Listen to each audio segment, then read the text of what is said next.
নমস্কার বন্ধুরা, আজ আমরা কথা বলবো এমন একটি ফুল সম্পর্কে যে ফুল ছাড়া শীতের বাগান প্রায় হবেই না বলা চলে। হ্যাঁ বন্ধুরা, আজকে আমরা কথা বলবো চন্দ্রমল্লিকা ফুল সম্পর্কে।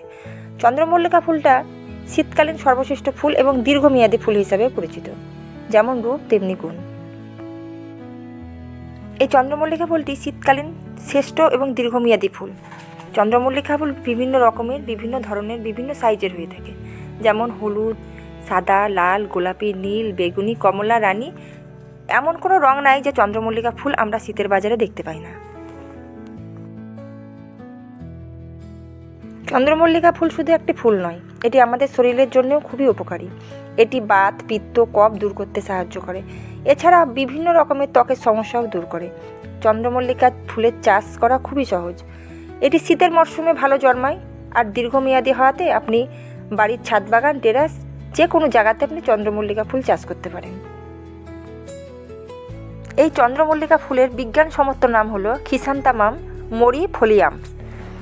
এবং এই চন্দ্রমল্লিকা ফুল আমাদের বিভিন্ন অঞ্চলে বিভিন্ন নামে পরিচিত।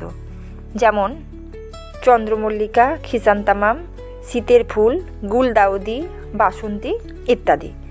এছাড়াও চন্দ্রমল্লিকা ফুলের বিভিন্ন প্রজাতিও রয়েছে, যেমন double Mallika, single Mallika, pompom Mallika, spray Mallika. চন্দ্রমল্লিকা ফুল যেহেতু শীতকালীন একটি শ্রেষ্ঠ ফুল, তাই এটি শীতের পূর্বে রোপণ করা হয়। এটি মূলত অক্টোবর থেকে ডিসেম্বর মাসে ফুল ফুটে থাকে। এই সময় চন্দ্রমল্লিকা ফুলের জন্য আদর্শ। তাপমাত্রা এবং আবহাওয়া থাকার ফলে প্রচুর পরিমাণে ফুলের গাছ বৃদ্ধি হয় আর গাছ ভর্তি ফুল জন্মায়। চন্দ্রমল্লিকা ফুল গাছগুলিতে গাছ ভর্তি ফুল পেতে গেলে আমাদের কিছু যত্ন নিতে হবে। যেমন নিয়মিত জল দিতে হবে, তবে জল যেন জমে না থাকে। সারের ক্ষেত্রে প্রতি 15 দিন অন্তর একবার করে সার দিতে হবে, সেটা জৈব সার হোক বা গোবর সার হোক।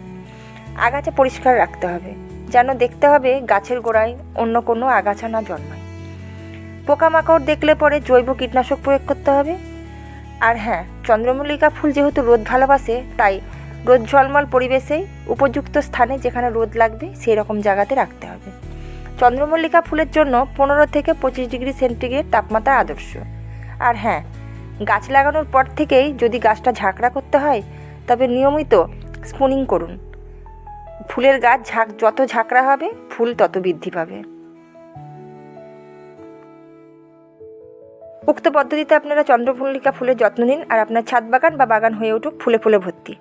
তো আজকে আমরা চন্দ্রমল্লিকা সম্পর্কে যথেষ্ট তথ্য দিতে পেরেছি।